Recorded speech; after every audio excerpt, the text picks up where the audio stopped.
차로서 세계 만방에 고하여 인류 평등의 대의를 극명하며 차로서 자손 만대에 고하여 민족 자손의 정권을 영케 하노라. 이렇게 이야기합니다. 그러나 이 선언서는 선언에 불과합니다. 이 선언이 실제로 우리에게 독립을 가져다 주는 데까지는 무려 26년이나 걸렸습니다. 아무리 대한민국이 독립국이라고 선언을 해도 실제로 그 선언이 효력이 있으려면 그 선언에 걸맞는 행위 또 그 선언에 걸맞는 어떤 조치들이 있어야만 그것이 바로 선언의 의미가 있게 되는 것입니다. 그래서 1945년 8월 15일 녹음방송을 통해서 일본 천황은 다음과 같이 항복을 했습니다. 짐은 깊이 세계의 형세와 제국의 현상을 비추어 보아 특단의 조치로서 시국을 수습하려고 하여 이에 충성스럽고 선량한 그대들 신민에게 고한다. 짐은 제국 정부로 하여금 미영중소 사국에 대해 그 공동 성명을 수락한다는 뜻을 통과하게 됐다. 굉장히 어렵게 얘기했는데 결국은 항복한다. 그런 말이었죠. 결국 독립은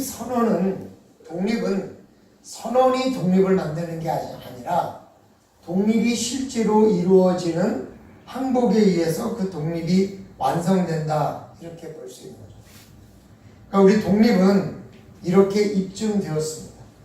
실제로 독립을 선언한 1919년에 26년 후 1945년에 일본 천황이 항복함으로써 결국 그 독립이 실제로 입증되고 확인된 것이죠.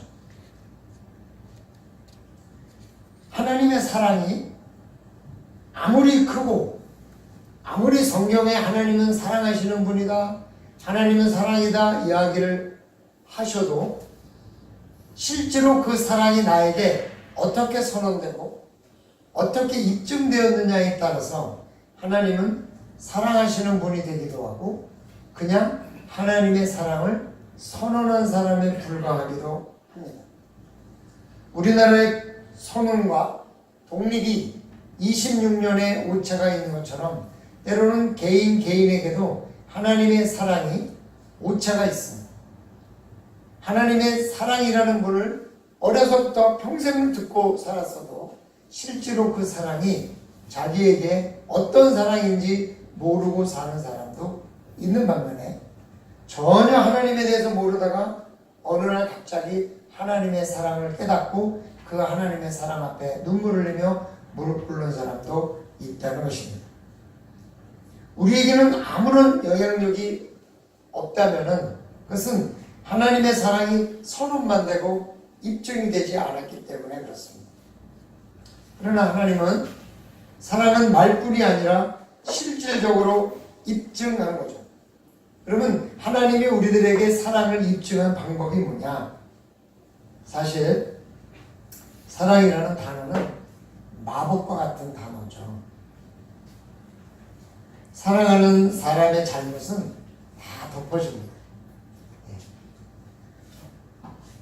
보통 말을 잘해서 너무 멋있어 보였다는 사람이 결혼한 후에는 말을 너무 많이 해서 못 살겠다고 하는, 말이 없어서 과묵했다는 사람이 결혼하고 나서는 입에 곰팡이 낄 것 같아서 못 살겠다고 이야기를 합니다. 사람은 다 덮어줍니다. 또 사랑하는 사람의 문제는 보이지가 않아요.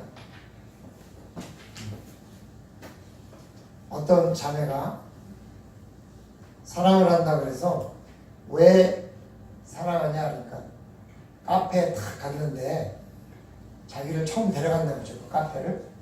그런데 그 카페 그 주인이 그 사람 앉는 자리도 알고 탁 앉으니까 오늘도 똑같은 거냐. 그러니까 그렇다 그러니까 다 갖다 주고. 근데 이게 너무 멋있게 보였다는 거야. 그래서 내가 뭐랬냐면 그 사람이 그 카페에다 어마어마하게 돈 갖다 주는 거야. 내가 그랬더니 그 생각은 못했대요. 그죠? 그게 멋있어 보이는 것만 보이는 거지 웬만큼 돈 갖다 줘가지고 그 카페에서 그렇게 알았겠어요. 그러니까 사랑하면 문제가 보이지 않아요. 그리고 사랑하는 사람을 위해서는 물물을 가리지 않아요. 대부분 영화들이 보면 스파이 영화나 무슨 뭐 유명한 영화들 다 보면 다 그 여자가 끼고 사랑이 끼고 그 여자 때문에 말도 안 되는 도전을 하고 그 도전에서 성공한다는 스토리가 대부분의 영화의 스토리입니다. 그래서 그런 게 없으면 뭐 나라를 위해서 국가를 위해서 물론 그런 사람도 있지만 대부분 그렇잖아요. 사랑하는 사람을 위해서 목숨 거는 일이 스토리의 대부분의 명분을 가져다 줍니다. 사랑하는 사람은 이성적인 평가가 불가능하다. 그래서 내가 아무리 사랑해도 객관적으로 평가해 줄 수 있는 그 눈을 가진 사람이 조금 필요하죠. 그래야 옳고 그름을 판단할 수 있는데 사람이 사랑에 빠지면 옳고 그름도 판단하지 못하고 진짜와 가짜도 판단하지 못하고 그냥 그렇게 되는 사람을 우리는 사랑에 빠졌다. 무조건 좋고 무조건 옳고 무조건 반가운 감정이 들 때 그 사람은 사랑에 빠졌다. 오늘 본문에 하나님이 우리를 얼마나 사랑하시는지 확증했다 그렇게 말합니다. 확증. 입증했다 그 말입니다. 그러면 하나님이 우리를 얼마나 사랑하시는지 어떻게 입증했느냐? 그 사랑. 오늘 하나님께서 그의 사랑을 어떻게 입증하셨습니까? 첫째로 우리가 아직 죄인 되었을 때의 사랑을 확증하셨다는 것입니다. 여러분, 죄인 된 우리를 사랑해 주셨다. 죄인은 어떻게 해야 됩니까? 죄인은 버려야 됩니다. 죄인은 어떻게 해야 됩니까? 내쫓아야 됩니다. 죄인은 사랑은 고사하고 미워하는 게 맞는 것입니다. 자연스러운 경험. 가까이 두어서도 안 됩니다. 그런데 하나님은 그 죄인을 어떻게 하셨습니까? 사랑합니다. 어떤 분이 하나님은 굉장히 편파적이고 절대로 공평하지 않다 그렇게 얘기했어요. 맞다 그랬어요. 하나님이 공평하십니까? 안 공평하십니다. 하나님은 자기가 사랑하는 자를 위해서는 자기 몸을 주실 수 있을 만큼 사랑하시지만 자기를 인정하지 않는 자에게는 징계와 벌을 내리시는 분이 바로 하나님입니다. 하나님은 어떻게 보면 공평하지 않은 분이죠. 하나님의 사랑을 받기 위해서는 하나님의 사랑의 품 안에 있어야 됩니다. 우리 주님의 사랑이 놀라운 이유가 바로 이것이라는 거죠. 뭐예요? 죄인에게 사랑을 베풀었다. 예수님께서는 마태복음 9장 12절에 이렇게 말씀하세요. 예수께서 들으시고 이르시되 건강한 자에게는 의사가 쓸데없고 병든 자에게나야 쓸데있느니라. 이 말씀을 들으면 주님은 죄인에게도 오신 것이 아니라 죄인에게만 오셨다는 거죠. 여러분, 병원에는 아픈 사람이 오지 않습니다. 병원에는 아픈 사람도 오는 것이 아니라 자신이 아프다고 생각하는 사람만 옵니다. 병원에는 아픈 사람도 오는 것이 아니라 아픈 사람만 오는 것이 병원입니다. 어느 때 병원에 가니까 고객의 건강을 기원합니다 이렇게 써놨어요. 프랑카드. 제가 세상에 거짓말도 저런 거짓말. 다 건강하면 병원에 아무도 안 오는데 병원에서 무슨 고객의 건강을 기원해요. 네. 자기네 돈 벌 만큼은 아프기를 기원할지 모르지만 병원은 아픈 사람이 오는 것이 병원입니다. 건강한 사람은 절대 병원에 안 가요. 어떻게든지 버팁니다. 병원에는 아픈 사람이 오듯이 주님에게는 죄인이 온다는 것을 우리 주님은 알고 계십니다. 병든 자가 위로받기 위해서 오는 것이 병원인 것처럼 죄인이 위로받기 위해서, 죄인이 용서받기 위해서 오는 것이 바로 교회요? 하늘은 교회. 내가 죄인이 아니다 하는 사람에게는 주님이 필요 없어요. 그러나 내가 죄인입니다 하고 회개하는 자에게는 하나님의 은혜와 사랑이 필요하다는 걸 아시기 때문에 하나님께서는 죄인을 위해서 우리가 아직 죄인이라고 인정할 때, 우리가 아직 죄인이라고 깨달을 때 그분이 오셔서 우리에게 사랑을 베풀어 주셨다는 것입니다. 근데 사실 우리는 죄인을 좋아해요? 안 좋아해요. 우리는 편한 사람을 더 좋아해요. 불편한 것은 싫어하는 경향이 있습니다. 그것은 너무나 당연한 거죠. 나를 불편하게 하고 나에게 죄를 지은 사람을 미워하는 것은 너무나 당연해요. 우리가 감히 그런 죄인을 위해서 사랑을 베풀어 주신 그 주님의 사랑을 이해할 수 없는 거예요. 사실 우리가 서로 불편해하는 것은 그 사람이 더 악하거나 나쁘기 때문이 아니에요. 더 중요한 이유가 있어요. 그게 뭔지 아세요? 내가 그 사람이 감당이 안 되기 때문에 그런 거예요. 아무리 악한 사람도요, 내가 그 사람을 통제하고 감당할 수 있으면요, 괜찮아요. 힘들어하지 않아요. 근데 아무리 조금 이상한 사람이라도 내가 감당이 안 되면 불편해요. 그런 사람은 싫어요. 이 세상에 완전히 착한 사람이 있어요? 없어요. 그렇다고 이 세상에 완전히 악한 사람도 있어요? 없어요. 다 어떤 면에서는 악한 면도 있지만 어떤 면에서는 그 사람이 되게 착한 면이 있어요. 여러분, 조포 가시죠, 조포. 그 조폭인 사람들을 가까이 만나보면요, 마음이 굉장히 여립니다. 아세요? 그 사람들이요, 한번 가까워지면요, 얼마나 따뜻한 사람인지 몰라요. 근데 자기가 싫어하는 사람, 자기가 명령받은 사람을 위해서는 뭐 목숨을 걸고 험악해지고 그러는데, 어떤 면에서는 자기가 너무 마음이 약하기 때문에 겉으로 더 험한 말을, 자기가 감당이 안 가기 때문에 더 그럴지도 모르고. 여러분, 보고가요, 적을 만나면 부풀리잖아요. 나 이렇게 크다 그러고, 그죠? 그리고 어떤 동물인가 그냥 날개를 막 피잖아요. 나 이렇게 크다. 그게 사실은 그만큼 약하다 그런 말이에요. 예, 서로 생각이 다르고 기준이 다르기 때문에 자기 생각을 기준으로 보면 자기가 제일 착한 사람. 다른 사람의 관점에서 보면 때로는 내가 악한 사람이기 때문에. 예를 들어서 자기 남편이 동네에서 아주 호인으로 인정받은 사람을 그 부인이 좋아할까요? 싫어할까요? 다 고개를 절레절레 흔드시는데, 대개 동네에서 호인으로 소문난 사람이 부인이나 가족들한테 잘 못하는 사람이 엄청 많아요. 그래서 내가 아이고 나중에 들어놓으면 누가 잘해주는데 그래, 누구한테 잘 보여야지, 엄한 사람한테 잘 보이냐고 내가 그래요. 그러면 진짜 잘 보여야 될 사람은 자기 가족이에요. 근데 자기 가족에는, 제가 한 분을 아는데요, 지금은 이제 돌아가셨지만 참 부인 머리채를 끌고 동네를 막 끌고 다니는 그런 사람인데, 동네에서는 얼마나 바르게 사는 사람이고 호인으로 유명한지 몰라요. 그게 뭐하냐고. 다행히 그분은 먼저 죽어서 부인한테 구박받을 일은 좀 없는데, 참 솔직히 말해서 그분이 돌아가시니까 그렇게 좋아하시더라고요. 진짜 얼마나 힘들었으면 그랬겠어요. 자기 기준에선 좋은 사람도 남의 기준에선 전혀 나쁜 사람도 있거든요.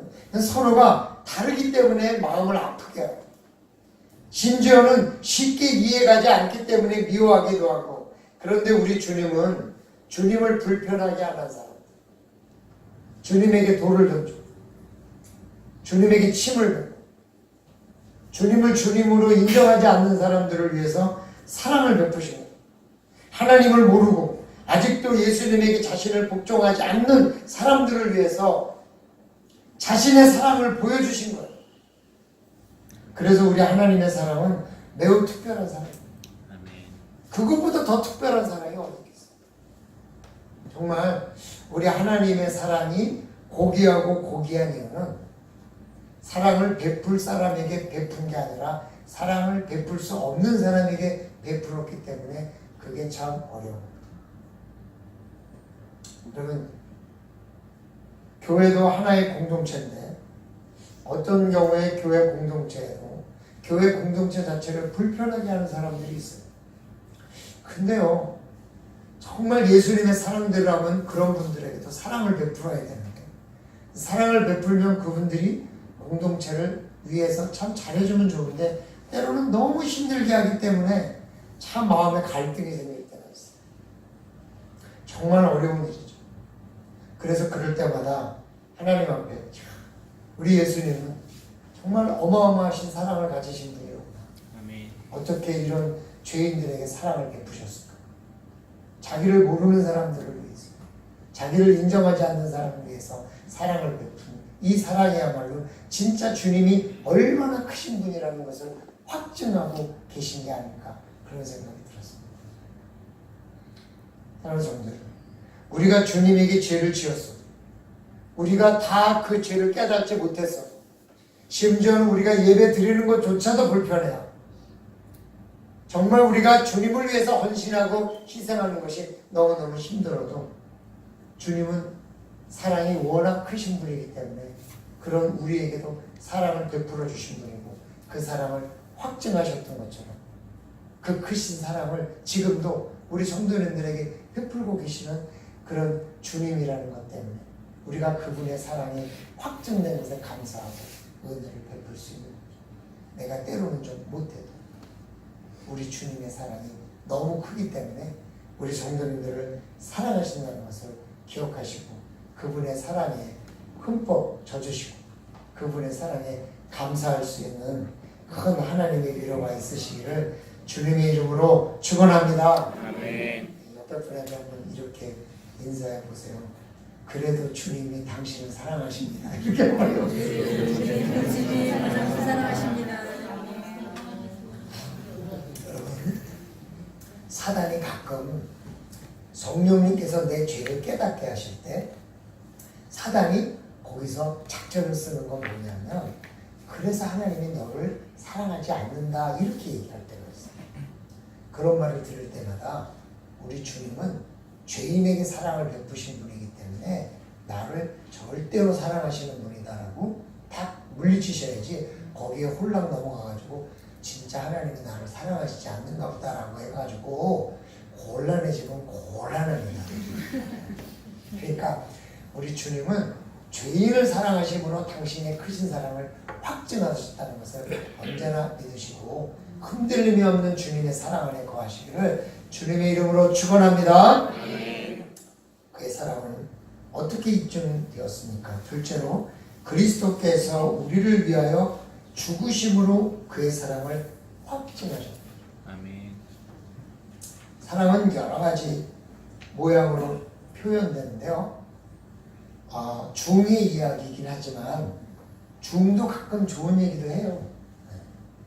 법륜의 희망편지 중에서 부부싸움이라는 시를 보면 이렇게 돼 있어요. 부부싸움은 사소한 데서 시작됩니다. 사소한 일에서 시작하여 상대를 고쳐보겠다면서 어린아이처럼 기싸움을 벌이게 되죠. 그러나 누구도 내 식대로 고칠 수가 없습니다. 나도 나를 못 고치는데 어떻게 남의 성질을 고치겠습니까? 비난보다는 충고가 낫고 충고보다는 이해가 낫습니다. 정말 고쳐야 할 건 누군가를 고치겠다는 나의 마음입니다. 이렇게 해놨어요. 참 좋은 말이잖아요. 누군가를 사랑하기 때문에 고치고 싶어해요. 그죠? 근데 그 고치려고 하는 생각이 그 사람과의 관계를 무너지게 만들어요. 그러니까 진짜 고쳐야 될 거는 그 사람이 아니라 뭐야?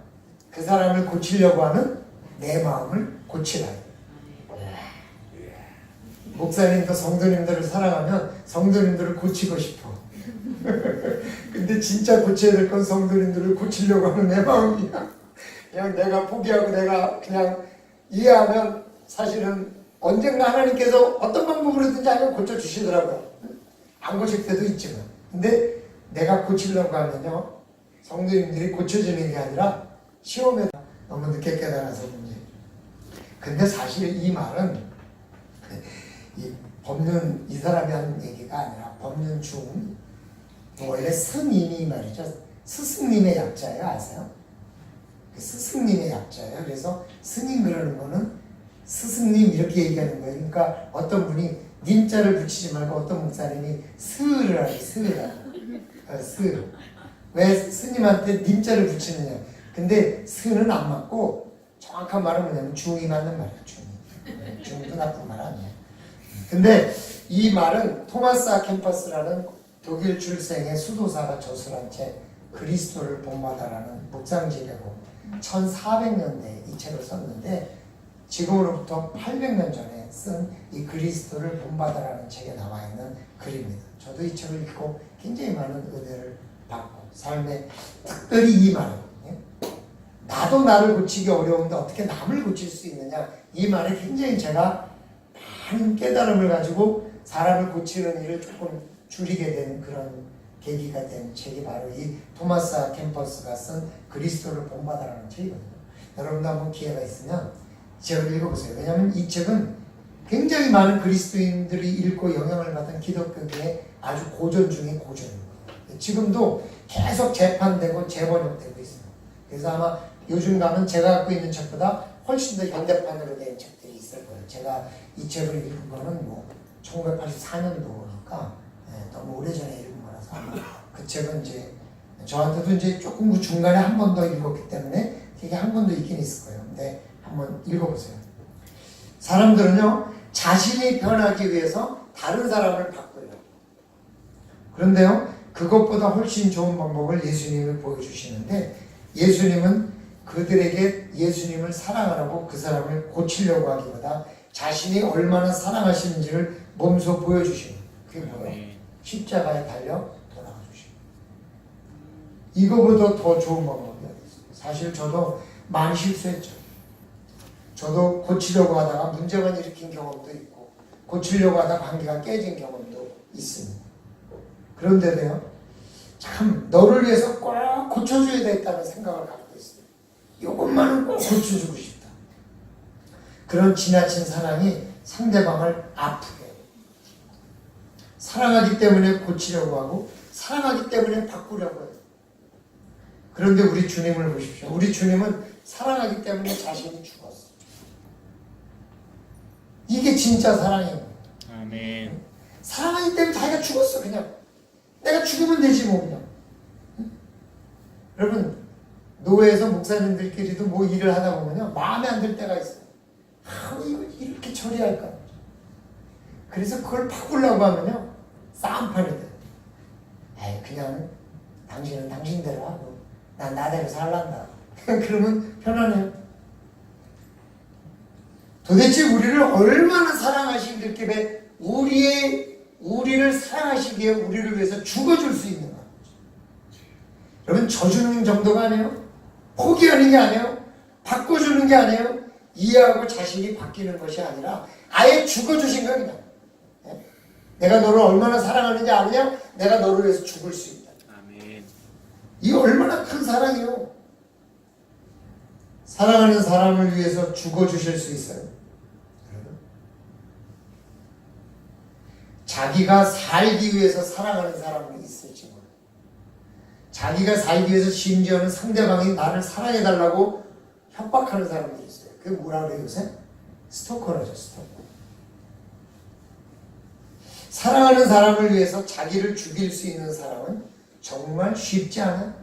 아니요. 저는 불가능하지 않았어요. 사랑하는 사람을 위해서도 죽을 수 없는데 죄인을 위해서 원수를 위해서 죽을 수 있느냐? 내가 사랑하는 사람을 위해서도 죽는 건 어려운데 원수를 위해서 죽을 수 있느냐? 아 이건 진짜 하나님의 사랑이 얼마나 큰지를 보여주는 거죠. 아멘. 나에게 해를 입힌 원수를 위해서 죽을 수는 없죠. 억울해서도 못 죽죠. 원통해서도 못 죽죠. 아예 지기도 싫은데 쳐다도 보기 싫은데 그 사람을 위해서 죽어라? 정말요. 목회를 하면서 정말 자신이 없는 게 바로 이거예요. 내가 사랑하는 사람을 위해서 죽을 수 있어. 오케이. 그 정도까지는 내가 한번 도전해 보려고 해요. 근데 사랑하지 않는 사람을 위해서 죽기는 진짜 너무 힘들어요. 그건 자신이 없어. 원수를 위해서 죽을 수 있냐? 자신이 없어. 아직도 원수를 생각하면 밥맛이 떨어져. 근데 그 원수를 위해서 죽어라? 와. 제가 존경하는 목사님이 그 개척하기 전에 한 교회에 부임을 했는데 그 교회에서 좀 많은 성도들하고 이렇게 문제가 있어가지고 결국 그 교회에서 쫓겨나셨어요. 나는 그런 분을 쫓겨내는 교회는 진짜 이해를 못하겠어요. 제가 지금까지 살아오면서 가장 존경하는 목사님이고 그 목사님이 저를 여기에 소개해 주게 된 거지만 그분이 가라 그래서 그냥 온 거지만 그 정말 내가 최고로 존경하는 분인데 그분도 쫓겨났어요. 근데요 그 쫓겨나신 지 한 2달 만에 그 교회가 불이 났어요. 혼란 났었어요. 근데 불이 났다는 소식을 듣고 이분이 그 교회를 달려갔어요. 왜 달려갔는지 아세요? 혹시라도 누군가 입에서 목사님 쫓아내기 때문에 벌받았다는 말을 할까봐 그런 말 하지 말라고 입단속 시키느라고 거기를 쫓아가가지고 당신들 좀 아는 분들을 만나서 교회가 불났다 그래서 목회자를 쫓아냈다 그래서 하나님이 벌을 내시는 거예요. 아니다. 그런 말을 하기 위해서 거기 가신 분. 나 같으면 나 같으면 안 그랬을 것 같아. 난 그래서 그분을 진짜 존경해요. 혹시라도 그런 말을 누군가 할까 가서 그런 게 아니고 그렇게 말하면 안 되죠. 당신은 너무 좋았다. 비록 거기서 쫓겨나다시피 나오셨지만 그래도 좋았다. 나에게 다른 길이 있다. 그렇게 말씀하신 분이 그분이거든요. 그래서 저는 그분을 존경하는 거죠. 정말 이 원수를 위해서 뭔가 사랑할 수 있다는 거. 그거는 아무리 목회자라도 정말 힘들 것 같아요. 그래서 우리 주님은 바로 죄인을 위해서 자기를 죽어주셨다. 아멘. 그것보다 더 큰 사랑이에요. 그래서 주님의 사랑은 특별한 거죠.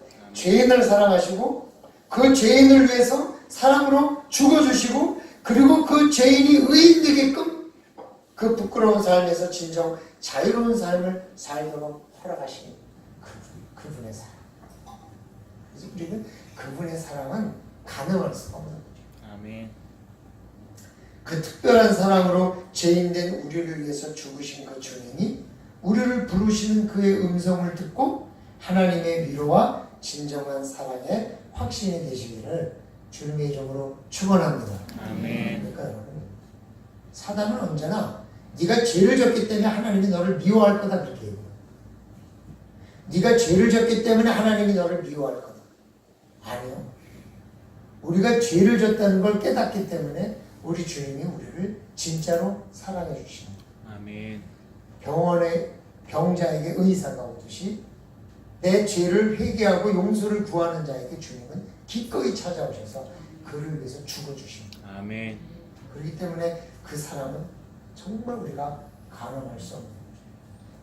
사랑하는 성도들, 주님이 우리를 위해서 사랑하시는 방법은 초자연적.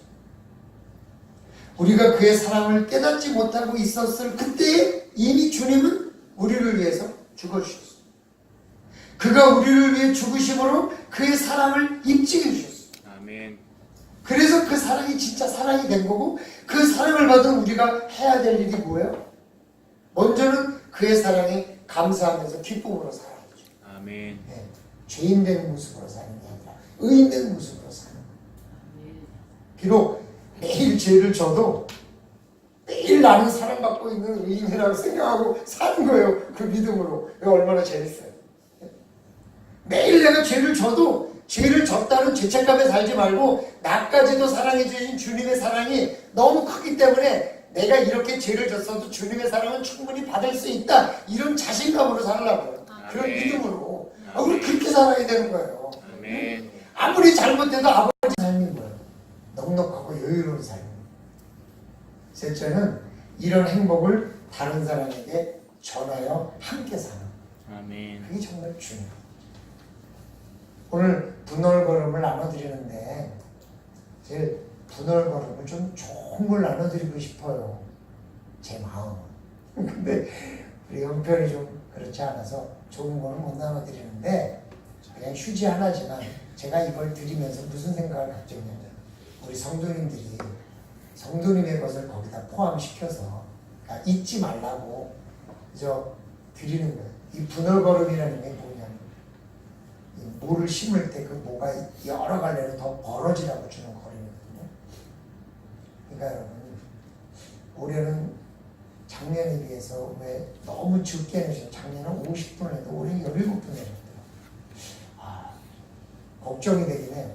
난 괜찮아요. 내년에 또 할 거야. 계속 하면 되는 거예요. 그러나 여러분 지금이라도 그냥 마음에만 담지 마시고 적어내세요. 그럼 같이 기도하고. 그럼 오늘 나누시는 걸 가져가셔서 거기다 그 사람에게 내가 갖고 있는 거, 내가 조금 산 거 포함시켜서 그 사람에게 얘기를 하는데 절대로 내가 너를 위해서 기도하고 있다. 가을에 우리 교회 나오라 그런 소리 하지 말고 그냥 내가 네가 좋아서 네가 좋아서 밥 한번 사주려고 사주면서 우리 교회에서 이거 하나씩 나눠줬는데 너도 하나 그냥 쓰면서 기억해봐 주는 거죠. 아직은 교회 나오는 사람 하지 말고 그냥 친해지. 1년 동안 그럼 자꾸 친해지고 그러다가 때가 되면 결정적인 순간에 한마디 하는 거죠. 그러면 그게 바로 하나님의 은혜와 사랑을 목회자로서 가장 부담될 때가 뭐냐면 진짜 우리 성도님들은 교회에 나와서 그냥 편히 신앙생활 했으면 좋겠는데 또 이렇게 봉사도 해야 되고 헌신도 해야 될 때 참 마음이 아파요. 네. 그렇지만 그 헌신과 그런 것들이 또 하나님께서 갚아주신다는 믿음이 있기 때문에 또 감히 또 부탁도 하고 그러는 거죠. 이런 은혜와 축복이 우리 성도님들에게 있으셔서 사랑으로 더욱더 풍성해지시길 주님의 이름으로 축원합니다. 아멘. 그래서 몇 분에게 한번 이렇게 인사해 보세요. 주님의 사랑이 얼마나 큰지 잊지 마시기 바랍니다. 주님의 사랑이 얼마나 큰지 잊지 마시기 바랍니다. 할렐루야. 아멘. 기도드립니다. 사랑의 아버지 하나님, 주님은 원수를 오히려 사랑하시고 사랑하는 사람에게 뿐만 아니라 사랑받지 못할 사람을 사랑해 주신 그 큰 사랑으로 우리를 사랑해 주셨고 그 원수를 위해서 그냥 사랑만 해주시는 게 아니라 십자가에 달리는 고통으로 죽어주심으로 진정으로 우리를 얼마나 사랑하시는지를 입증하셨습니다. 아멘. 하나님의 사랑이 입증된 이 놀라운 은혜를 우리가 잊지 않고 아멘. 하나님의 은혜 가운데 거하게 도와주시옵소서. 아멘. 감사드리며 예수님의 이름으로 기도드리옵나이다. 아멘. 295장 같이 찬양.